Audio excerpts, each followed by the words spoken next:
Bible సమయం గంభీర సమయం వచన పరంపర ధ్యానాంశ సమయం బైబిల్ సమయం గంభీర సమయం దైవ సన్నిధికి అనుబంధ సమయం బైబిల్ సమయం బైబిల్ సమయం బైబిల్ సమయం బైబిల్ సమయం. ఇది యాత్ర కానాను యాత్ర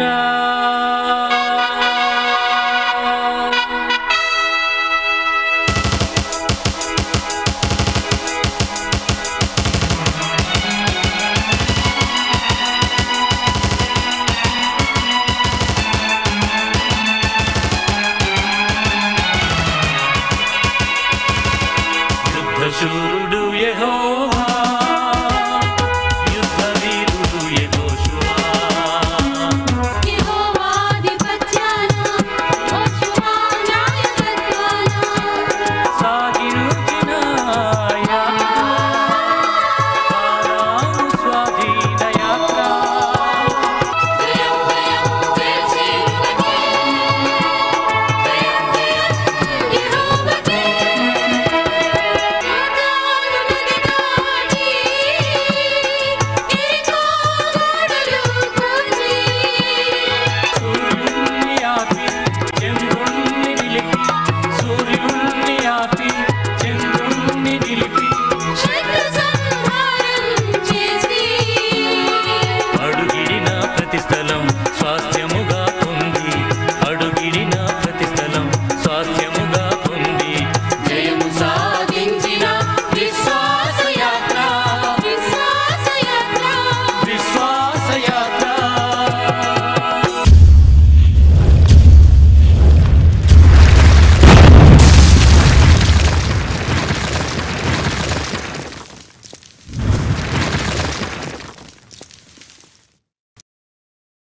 ఈరోజు ఈ కార్యక్రమాన్ని నిర్వహించడానికి సహాయపడిన ప్రియులకు యేసు అనుచరులందరము కలిసి హృదయపూర్వక వందనాలు చెల్లిస్తున్నాం. అమ్మా బాబు, మేము మీకు ఏమీ ఇవ్వలేము.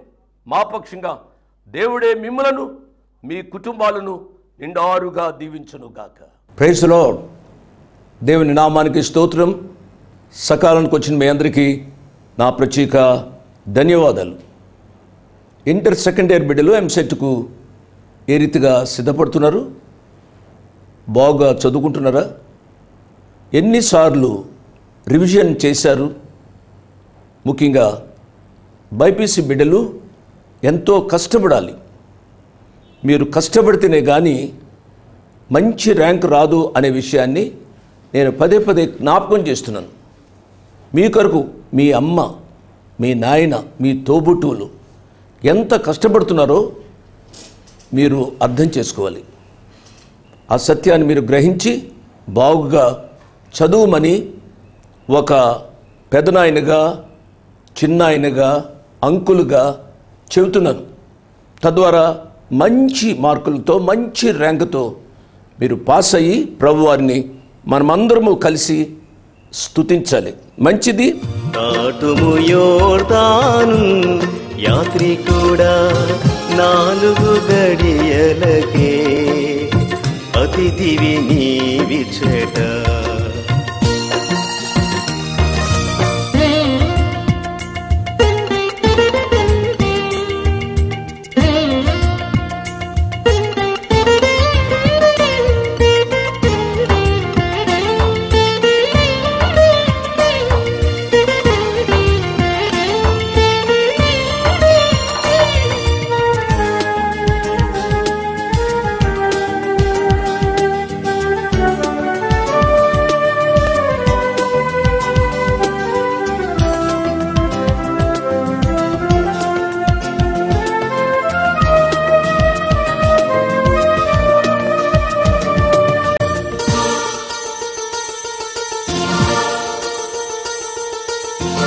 ఇహలోకములో సుఖమే లేదు, ఇహలోకములో సుఖమే లేదు, గట్టిని బోలినదే జీవితమంతయును. దేవుని యొక్క వాక్య ధ్యానంలోనికి వెళదాం. దేవుని యొక్క వాక్య ధ్యానంలోనికి వెళ్ళడానికి ముందుగా ప్రార్థన చేసుకుందాం. తలలు వంచండి, కళ్ళు మూసుకునండి, దయతో ప్రార్థనలో నాతో ఏకీభవించండి.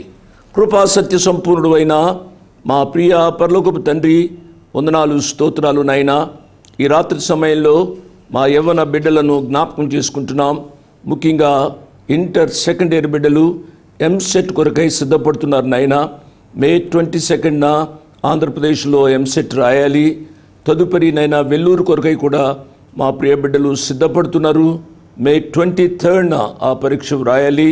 కాబట్టి స్వామి మీరే సహాయం చేయమని అడుగుతున్నాం. కొంతమంది బిడ్డలు ఆయా నాయన రాష్ట్రాల్లోని పరీక్షలు కూడా సిద్ధపడుతున్నారు. మెట్టుకు ఇంటర్ అయిన తరువాత మా బిడ్డలను మంచి స్థానంలో ఉంచుమని అడుగుతున్నాం ప్రభువా. ఇంకా ఆయా డిగ్రీ కోర్సెస్, చిన్న బిడ్డలు పరీక్షలు నాయన, ఇంకా ఇంజనీరింగ్, మెడిసిన్ పరీక్షలు నాయన, బిడ్డలందరినీ దీవించమని అడుగుతున్నాం నాయన. ఈ వేసవికాలంలో వృద్ధులైన మా ప్రియ అన్నలను అక్కలను జ్ఞాపకం చేసుకుంటున్నాం ప్రభువా. వారికి మీరు సేద తీర్చుమని అడుగుతున్నాం నాయన. కొంతమంది పేదవారు పై కప్పు కూడా లేకుండా పేదరికంలో జీవిస్తూ ఉంటారు నాయన. వారిని మీరు కాచి కాపాడుమని అడుగుతున్నాం నాయన. ఏ అవసరాలతో నాయన టీవీ దగ్గరికి వచ్చారో వారి యొక్క అవసరాలు మీ చిత్తానుసారంగా తీర్చుమని అడుగుతున్నాం ప్రభువా. నాయన ఈ రాత్రి అపాత్రుడను అయోగ్యుడను నేను మీ హస్తగతం చేసుకుంటున్నాను ప్రభువా. మీ హస్తాల్లోనికి తీసుకునండి. నా మాటలుగా కాకుండా మీ మాటలను వినిపించే బోరుగానే నన్ను వాడుకోండి ప్రభువా. ఈ రాత్రి పరిచర్య ద్వారా ఘనత, మహిమ, ప్రభావాలు మీరే పొందుమని మీ కుమారుడు మా రక్షకుడు యేసు ప్రభు వారి యొక్క అతి శ్రేష్టమైన నామున స్తోత్రం చెల్లించి వేడుకున్నాము తండ్రి. ఆమెన్ ఆమెన్ అని చెప్పిన మీ అందరికీ నా ప్రత్యేక వందనాలు. యెహోషువ గ్రంథం 4వ అధ్యాయాన్ని మనం ధ్యానం చేస్తున్నాం. ఇంచుమించు ముగింపులో మనం ఉన్నాము. యెహోషువ గ్రంథం 4వ అధ్యాయము 11వ వచనం నుంచి 14వ వచనం వరకు గత పాఠంలో నేను చదివాను. ఈ యొక్క పాఠంలో మనం నేర్చుకోవాల్సిన సత్యం ఏమిటి అనగా వారి యొక్క ఐక్యత. వారు ఐక్యతతో వారు ఆ యొక్క యొర్దాను నదిని దాటినట్లుగా మనం చూస్తాం. మన యొక్క కుటుంబాలలో ఈ దినాలలో ఐక్యత ఉండాలి. ఐక్యత ఉన్ననాడు ఎటువంటి సమస్య వచ్చినప్పుడు కూడా అది సులభంగా దాటడానికి అవకాశం ఉంది. నా ప్రియ బిడ్డలారా, మన కుటుంబాలలో శాంతి లేకుండా, సమాధానం లేకుండా, ఐక్యత లేకుండా పాడు చేస్తున్నవాడు సాతానుడు అని గ్రహించండి. కొంతమందిలో ఈగోయిజం, కొంతమందిలో ముచ్చుతనం, కొంతమందిలో రాక్షసత్వం, కొంతమందిలో కనుక సాతానుడు విస్తృతంగా పని చేస్తున్నాడు. తద్వారా కుటుంబాలను పాడు చేస్తున్నాడు. నేను మనవి చేసేది, నేను రేడియోలో చెప్పాను, టీవీలో చెప్తున్నాను, స్టేజ్ల మీద చెప్తున్నాను. ఈ యొక్క దినాల యొక్క పరిచర్య ఫలితం కుటుంబాలలో ఐక్యత. కుటుంబాలలో ఐక్యత ఉన్ననాడే సంఘాలలో ఐక్యత ఉంటుంది. సంఘాలలో ఈనాడు ఐక్యత లేదు అనడానికి ఒక నిదర్శనం ఏమిటనగా కుటుంబాలలో ఐక్యత లేదు. నా ప్రియ బిడ్డలారా, నేను మనవి చేస్తున్నాను, ఏ కారణం చేతైనా దేవుని వాక్యాన్ని నువ్వు వింటూ ఉంటే ఈ అనైక్యతకు నేనా కారణం అని నువ్వు ప్రశ్నించుకొని పరిశుద్ధాత్మదేవుడు నిన్ను గద్దిస్తూ ఉన్నా, హెచ్చరిస్తూ ఉన్నా, సమాధాన పడటానికి తీర్మానం చేసుకోమని ప్రభు పేరిట నేను జ్ఞాపకం చేస్తూ ఉన్నాను. ఎవరైతే దాని కొరకై తాపత్రయపడతారో దేవుడు వారిని గొప్ప చేస్తాడు అండి. ఆ దినమున యెహోవా ఇశ్రాయేలు అందరి ఎదుట యెహోషువను గొప్ప చేశాను కనుక వారు మోషేను గౌరవపరిచినట్లు అతని బ్రతుకు దినములన్నిటను అతని గౌరవపరిచిరి. ఎంత గొప్ప సంగతి అండి. మోషే గొప్ప భక్తుడు. మోషే పరిచారకుడు యెహోషువ. మోషేను గౌరవపరిచినట్లుగా యెహోషువను గౌరవపరిచారు అని అంటే యెహోషువ పట్ల వారికున్న శ్రద్ధాశక్తులు, ప్రేమ, భక్తులు మనము అర్థం చేసుకునే వాళ్ళని ప్రభు పేరిట నేను జ్ఞాపకం చేస్తున్నాను. ఇంకొక సత్యాన్ని చెప్పి ముందుకెళ్తాను. కొన్ని పర్యాయాలు మనను మనుషులు గొప్ప చేస్తారు. మనుషులు గొప్ప చేసి వారి అవసరాలు తీరిన తర్వాత గోతులు తవ్వుతారు. కానీ దేవుడు గొప్ప చేస్తే ఎవ్వరూ ఆపలేరు అనే విషయాన్ని నేను జ్ఞాపకం చేస్తున్నాను. 15వ వచనం, యెహోవా సాక్ష్యపు మందసమును మోయు యాజకులకు యొర్దానులో నుండి యువతులకు రండని ఆజ్ఞాపించుమని యెహోషువతో సెలవిచ్చెను. సాక్ష్యపు మందసాన్ని యాజకులు మోస్తూ ఉన్నారు. వారు యొర్దాను నదిలో బడి వెళ్తున్నారు. యొర్దాను నదిలో నుంచి బయటికి రండి అని ఆజ్ఞాపిస్తున్నాడు. వారిక భూమిని లేక పాలు తేనెలు ప్రవహించు దేశంలోనికి వారు అడుగు పెట్టాలి. దేవుడు యెహోషువకు వారిని బయటకు రప్పించు, యువతలకు రప్పించు అని ఎప్పుడైతే ఆజ్ఞాపించాడో యెహోషువ వారితో చెతునడు యొర్దానులో ఉండి ఎక్కి రండని ఆ యొక్క యాజకులకు ఆజ్ఞాపించాడు. యెహోషువ మాట తూచా తప్పకుండా యాజకులు చేసినట్లుగా చూస్తాం. యెహోషువ గ్రంథంలో మనం నేర్చుకోవాల్సిన సత్యం ఏమిటి అనగా, మన తల్లిదండ్రులకు కానీ మనకంటే పెద్దవారు ఏదైనా చెప్పినా కానీ తూచా తప్పని విధేయత, ఇంప్లిసిట్ ఒబీడియన్స్ మన యొక్క జీవితాలలో అలవర్చుకున్న వాళ్ళని ప్రభు పేరిట నేను మనవి చేస్తున్నాను. నువ్వు విద్యావంతుడు కావచ్చు, నీకు అనేక తలాంతులు ఉండవచ్చు, కానీ ఈ మెడబిరుసుతనం నీ జీవితంలో ఉంటే నష్టపోతావు.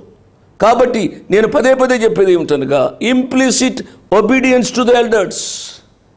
యెహోషువ చెప్పాడో లేదో ఆ యాజకులు బయటకు వచ్చినట్లుగా నిబంధన మందసాన్ని తీసుకుని ఈ యొక్క భాగంలో మనం చూస్తాం. 18వ వచనం, యెహోవా నిబంధన మందసమును మోయు యాజకులు యొర్దాను నడుము నుండి ఎక్కువ వచ్చినప్పుడు ఆ యాజకుల అరకాళ్ళు పొడి నేలను నిలువుగానే యొర్దాను నీళ్లు వాటి చోటికి ఎప్పటి వలనే మరలి దాని గట్లన్నిటినీ మీద పొర్లి పారెను. దేవుని నామానికి స్తోత్రం. ఆయన సృష్టికర్త, ఆయన నీళ్లకు ఆజ్ఞాపించగలిగినవాడు, భూమికి ఆజ్ఞాపించగలిగినవాడు, గాలికి, సముద్రానికి, అగ్నికి, సమస్తానికి ఆజ్ఞాపించగలిగిన సర్వాధికారి ఆ ప్రియ ప్రభు. ఆయన ఎప్పుడైతే ఆజ్ఞాపించాడో ఆజ్ఞ ప్రకారం యాజకులు చేశారు. ఆ యాజకులు అరికాళ్ళు పొడి నేలను నిలువుగానే యొర్దాను నీళ్లు వాడి చోటికి అవి వెళ్ళిపోయినాయి. అంటే నీళ్లు మాట విన్నాయి. నేను అప్పుడప్పుడు చెప్తూ ఉంటాను, కాకి మాట వింది, వాన మాట వింది, పావురాలు మాట విన్నాయి, మృగాలు మాట విన్నాయి, జంతువులు మాట విన్నాయి, పక్షులు మాట విన్నాయి. ఇవన్నీ మీకు తెలుసు. కానీ వాక్యం వింటున్నా ఓ ప్రియ మానవుడా, నీవు దేవుని మాట వింటున్నావా? నీవు దేవుని మాట విన్నట్టుగా ప్రవర్తిస్తున్నావు, కానీ నీవు దేవుని మాట వినడం లేదు. కాకులారా, మీరు ఇటు రండి, మీరు రాజు ఇంటికి వెళ్ళండి, అక్కడున్న ఈ ఏలియాకు కావలసిన ఆహారాన్నంతా తీసుకురండి అని అంటే కాకులు తీసుకొచ్చాయి. కాకులు దేవుని మాటకు లోబడ్డాయి. ఈనాడు నీవు కాకి కంటే హీనుడువా? ఆలోచించమని ప్రభు పేరిట నేను జ్ఞాపకం చేస్తున్నాను. You are so precious in the sight of God. దేవుని యొక్క సాన్నిధ్యంలో నీకంటే ప్రశస్తమైనది ఆ ప్రియ ప్రభుకి ఇంకోటి లేదు. నా ప్రియ బిడ్డలారా, ఈ రాత్రి మన విలువను మన దేవుని దగ్గర ఎంతో అని గ్రహించి ఆ ప్రియ ప్రభు యొక్క మాటకు లోబడాలని ప్రభు పేరిట నేను జ్ఞాపకం చేస్తున్నాను. కొన్ని పాఠాలు నేను చెబుతాను, మీరు రాసుకోవాలి అని అంటే రాసుకోనండి. మొట్టమొదటిగా ఐక్యత ఉండాలి. కుటుంబాలలో ఐక్యత ఉండాలి. భార్య భర్తలలో ఐక్యత ఉండాలి. నా ప్రియ బిడ్డలారా, మీరు కోర్టులకు ఎందుకు వెళ్ళారు? మీరు విడాకులకు ఎందుకు అప్లై చేశారు? అప్లై చేసిన మీరు ఎవరి మీద అప్లై చేశారో వారికంటే శ్రేష్ఠులా? పెళ్లి చేసుకోవడం ఎందుకు? మీరు ఏమై ప్రమాణాలు చేశారు? ఏమొచ్చినా నేను నిన్ను వదిలిపెట్టను, మరణమే మనలను వేరు చేయాలి అని చెప్పి ప్రమాణం చేసావే. ప్రమాణం చేసిన నీవు నీ జీవితంలో కొంచెం కష్టం రాగానే వదిలిపెట్టేయడమేనా? నీ భర్త మంచోడు కాదు నువ్వనేదేంటి? ఆయన ఎవరితో తిరుగుతున్నాడు అని అంటావు. ఆయన చేసిన పాపం నీ కంటికి కనపడింది. ఆయనది నలుసు, కానీ నీ కంటిలో దూలం ఉంది. నీ కంటిలో ఉన్న దూలాన్ని నీవు ఎంచుకోవు. వ్యభిచారమే నీ యొక్క జీవితంలో పాపముగా కనపడుతుంది. మిగిలివి పాపాలు కాదా? ఈ విషయాలు ఆలోచించాలి. ఈ విషయాలు ఆలోచిస్తే కుటుంబాలు విడిపోవడానికి అవకాశం లేదు. మీలో కొంతమంది అంటే అనవచ్చు, అంకుల్ మా పరిస్థితులు మీకు తెలియవు అని అనవచ్చు. నాకు తెలియకపోవచ్చమ్మా. నేను దేవుని వాక్యాన్ని చెప్పుకునేవాడిగా నేను చెప్పేది ఏమిటి అనగా, మీరు ఐక్యతతో, ప్రేమతో, సమాధానంతో సర్దుకుని ఉండాలి అనేది నా యొక్క ఉద్దేశం. ఈ భాగాన్ని మనం చదివినట్లయితే, అంటే యెహోషువ గ్రంథం 4వ అధ్యాయం 15వ వచనం నుంచి 24వ వచనం వరకు చదివినట్లయితే కొన్ని పాఠాలు నేను చెప్తాను. నెంబర్ 1, యెహోషువ చెప్పింది యాజకులు చేశారు. అంటే దేవుని సేవకులు చెప్పింది విశ్వాసులు చేయాలి. అంటే దేవుని సేవకులు, విశ్వాసి కూడా చేయవలసింది ఏమిటి అనగా, దేవుడు చెప్పింది మనం చేయాలి. ప్రియులరా, కాబట్టి ఇక క్రమం మన యొక్క జీవితాలలో తప్పిపోకూడదు. యాజకులైనా ఎవరైనా దేవుని చెప్పిన మాట తూచా తప్పకుండా చేయాలి. క్రొత్త నిబంధన యాజకులు మనమే. కాబట్టి మన యొక్క జీవితాలలో ఈ సత్యాన్ని గ్రహించాలని ప్రభు పేరిట నేను జ్ఞాపకం చేస్తున్నాను. 2వ పాఠం 21వ వచనం చూడండి. ఇశ్రాయేలుతో ఇట్లా నేను రాబో కాలమున మీ సంతతి వారు ఈ రాళ్ళు ఎందుకని తమ తండ్రులను అడుగుదురు కదా, అప్పుడు మీరు ఇశ్రాయేలీలు ఆరిన నేల మీద ఈ యోర్దానును దాటిరి. ఎట్లనగా యెహోవా బాహు బలమైనదని భూనివాసులందరూ తెలుసుకున్నటకును మీరు ఎల్లప్పుడూ మీ దేవుడైన యెహోవా యందు భయభక్తులు నిలుపుటకును మేము దాటు వరకు మీ దేవుడైన యెహోవా తానే మా ఎదుట ఎర్ర సముద్రమును ఎండజేసినట్లు మీరు దాటు వరకు మీ ఎదుట యోర్దాను నీళ్లను ఎండజేసినని చెప్పి ఈ సంగతి వారికి తెలియపరచవలెను. విన్నారు కదూ, మన మధ్య దేవుడు ఏవైతే కార్యాలు చేశాడో ఆ కార్యాలను మన బిడ్డలకు చెప్పాలి.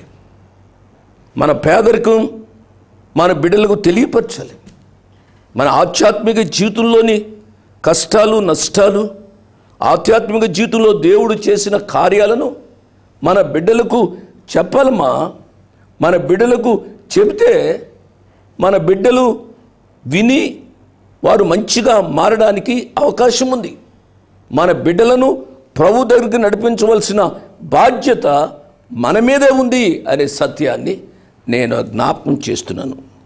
మీరు ఎల్లప్పుడూ మీ దేవుడైన యెహోవా యందు భయభక్తులు నిలుపుటకును.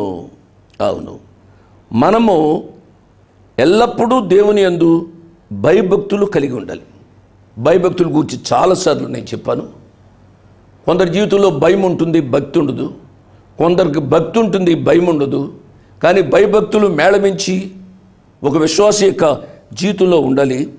ఆ భయభక్తులు కలిగి ఉంటే దేవుడు అంతకు ముందే ఎండ సముద్రాన్ని ఆయన ఆరిపోజేశాడు. అదే రీతిగా యొర్దాను నదిని కూడా ఎండింప చేశాడు అని మీ బిడ్డలకు ఈ విషయాన్ని చాటి చెప్పాలి అని అక్కడ దేవుడు వారికి చెబుతూ ఉన్నాడు. యెహోషువ దానిని వారికి ఎరుకపరుస్తున్నాడు, తెలియపరుస్తూ ఉన్నాడు. ప్రియ బిడ్డలారా, మన యొక్క జీవితాల్లో కూడా ప్రభు ఏదైతే మనకు చేశారు, అది కష్టం కావచ్చు, నష్టం కావచ్చు, ఒక్కోసారి ప్రభు మన యొక్క జీవితాల్లో కష్టాలు గుండా వెళ్ళనిస్తాడండి. ఈ అలౌస్ ఆయన సమ్మతించే దేవుడు. ఎందుచేతనగా నేను కష్టాలు గుండా నష్టాలు గుండా వెళ్ళింపజేసి నీకు కొన్ని పాఠాలు నేర్పి ఆ పాఠాల ద్వారా అనేకులను నీవు క్రమపరచడానికి, స్థిరపరచడానికి, ధైర్యపరచడానికి అవి అవకాశాలుగా దేవుడు వాడుకుంటాడనే విషయాన్ని నేను జ్ఞాపకం చేస్తున్నాను. నా మాట దయచేసి వినండి. నేను పెద్దవాడిని. ఈ దినాల్లో కొంతమంది బోధకులు మానవునికి జీవితంలో కష్టాలుండో, నష్టాలుండో, ఇరుకులుండో, ఇబ్బందులుండో, ఏమేమి ఉండవో అని చెబుతూ ఉన్నారు. అది ఒక రకమైన బోధ. దాన్ని అర్థం చేసుకోవాలి. అది మెస్మరిజం లాగా చేసేస్తున్నారు. నా ప్రియులారా, మన యొక్క జీవితాల్లో గ్రహించవలసింది ఏమిటనగా, ఇశ్రాయేలీలు యొర్దాను నది దాటారు. మనం కూడా యొర్దాను నది వంటి పాప మరణ నియమాల నుంచి మనం తప్పించబడాలి. పాప మరణ నియమాల నుంచి తప్పించబడటం అంటేనే మారు మనసు. ఆ మారు మనసు అనుభవంలోనికి రావాలి. దేవునికి వాక్యంలో ఏముంది? కాగా ఎవడైనను క్రీస్తునందు ఎడల వానికి ఏ శిక్ష విధి లేదు. కాబట్టి పాపపు తీర్పు నా మీద నుంచి దొర్లించబడింది. ఇదే సత్యాన్ని గిల్గాలు అనుభవంలో నేను చెప్తాను. దయచేసి ఈ విషయాలన్నీ మీరు అర్థం చేసుకునే వాళ్ళని నేను మనవి చేస్తున్నా. 20వ వచనంలోనూ వచ్చింది, వారు యొర్దానులో నుండి తెచ్చిన 12 రాళ్లను యెహోషువ గిల్గాలులో నిలువబెట్టించెను. గిల్గాలు అనే ఆ ప్రదేశానికి చాలా ప్రాముఖ్యత ఉంది. ఆ గిల్గాలు ద్వారా 7 పాఠాలు నేను చెప్తాను. ప్రభుచిత్తమైతే రేపట్లో సంపూర్ణంగా దాన్ని నేను వివరిస్తాను. ఇంతటితో యెహోషువ గ్రంథం 4వ అధ్యాయ ధ్యానాలు ముగిశాయి. యొర్దాను నది నీళ్లను ఎండింపచేశాడు. ఈ సంగతి వారికి తెలియపరిచాడు. కాబట్టి మన యొక్క జీవితాల్లో కూడా ఎర్ర సముద్రం వంటి కానీ, యొర్దాను నది వంటి కానీ ఏ సమస్యలు వచ్చినా ఆ ప్రియ ప్రభు మీద ఆధారపడగలిగితే వాటన్నిటిని ఆయన తొలగిస్తాడు అనే విషయాన్ని జ్ఞాపకం చేస్తున్నాను. 5వ అధ్యాయంలోనికి వెళదాం. 5వ అధ్యాయము మొదటి 2 వచనాలు నేను చదువుతున్నాను. వారు దాటుచుండగా ఇశ్రాయేలీల ఎదుట నుండి యెహోవా యొర్దాను నీళ్లను ఎండ చేసిన సంగతి యొర్దానుకు పడమటి దిక్కునున్న అమోరీల రాజులందరూ, సముద్రమునొద్దనున్న కనానీల రాజులందరూ వినినప్పుడు వారి గుండెలు చెదిరిపోయిన. ఇశ్రాయేలీల భయము చేత వారికి ధైర్యము ఏమీ లేకపోయిన. ఆ సమయమున యెహోవా రాతి కత్తులు చేయించుకుని మరలా ఇశ్రాయేలీలకు సున్నతి చేయించుమని యెహోషువకు ఆజ్ఞాపించెను. నా ప్రియులారా, ఇందులో చాలా ప్రాముఖ్యమైన సత్యాలు ఉన్నాయి. యొర్దాను నీళ్లు ఎండిపోయినాయి కదూ. యొర్దాను నీళ్లు ఎండిపోవడం అనేది కేవలము దేవుని యొక్క మహత్కార్యమే, ఆయన యొక్క శక్తి. ఇక్కడ మనం గ్రహించవలసింది, యొర్దాను నది నీళ్లు ఎండిపోవడానికి ఇశ్రాయేల్లో ఉన్న యాజకులు కాదు, ఇశ్రాయేల్లో ఉన్న సైన్యం కాదు. ఎవరు అనగా కేవలము దేవుడు తన కృపా కార్యాన్ని వారి మధ్య జరిగించారు. అదేవిధంగా నా ప్రియ బిడ్డలారా, మన యొక్క జీవితాల్లో కూడా ఆయన కృపా కార్యాన్ని జరిగించారు ఆల్రెడీ. నా మాట వినండి. అంటే ఆ కృపా కార్యం మనలో జరిగించాడు అని నేను చెప్తున్నాను కదా. అనగా సిలువ మీద టెటలిస్టాయ్ అని అనగానే సమాప్తమైనది, ఆయన శిలువ యాగం సమాప్తమైనది అనగానే ఆ శిలువ రక్తంలో మన పాపాలు కడగబడ్డాయి. దాన్ని ఎవరు కాదనలేరు. కానీ ఆ శిలువ రక్తంలో మన పాపాలు కడగబడ్డాయి అనే విశ్వాసము, ఆ నమ్మిక, ఆ లోతైన అంతరంగంలో జరగవలసిన క్రియ జరిగిందా లేదా? అమోరీలు కానీ కనానీయులు కానీ, నేను 7 గుంపులు చెప్పాను, ఎవరు కానీ ఎదురు వచ్చిన ఈ శత్రు సైన్య సమూహము ఎదురు వచ్చిన మనం భయపడవలసిన పని లేదు. మనం చేయవలసింది ఏమిటంటే విశ్వాసమునకు కర్తయు దానిని కొనసాగించు వారైనా ఆ ప్రభు వైపు చూస్తూ ఈ జీవన పరుగు పందెల్లో ఓపికతో పరిగెత్తాలని మనం చేస్తూ ముగిస్తున్నాను. ముగింపులో ఒక మాట, నా ప్రియ బిడ్డలరా, బిడ్డలుగా చెబుతున్నాను, ఇది ఇంతకంటే ఎక్కువ ఏమి లేదమ్మా. నాకు ఏ విదేశీ సహాయం రాదు, నాకు క్రమంగా ఇచ్చే సంఘం అంటూ లేదు. మీరే నా యొక్క బిడ్డలు, మీరు సహాయం చేస్తేనే. ఒక మాట చెప్తాను, మీ సంఘానికి ఫస్ట్ ప్రిఫరెన్స్ ఇవ్వాలి. మీ సంఘానికి మీ దశమ భాగములు ఇవ్వాలి. మీ సేవకునికి మీరు ఇవ్వాల్సిన కృతజ్ఞత అర్పణలు మీ సంఘ కాపరికి ఇవ్వాలి. తరువాత జోషి అంకుల్ కూడా వాక్యం చెబుతున్నారు కాబట్టి ఆయన కూడా సహాయపడాలి. ఆయనకి ఎక్కడ సహాయం లేదు అంటున్నారు కాబట్టి అని మీరు దేవుని చేత ప్రేరేపించబడితే సహాయపడమని మనవి చేస్తూ ముగిస్తున్నాను. దేవుడు మిమ్మలను మీ బిడ్డలను నిండారుగా దీవించునుగాక. ఆమేన్. My address 1-1-214/2, flat number 505506. 1-1-214/2, flat number 505506. Prithvi Apartments Extension, Vivek Nagar, Chikkarpalli, Hyderabad 20. దేవుడు మిమ్మల్ని నిండారుగా దీవించునుగాక. ఆమేన్.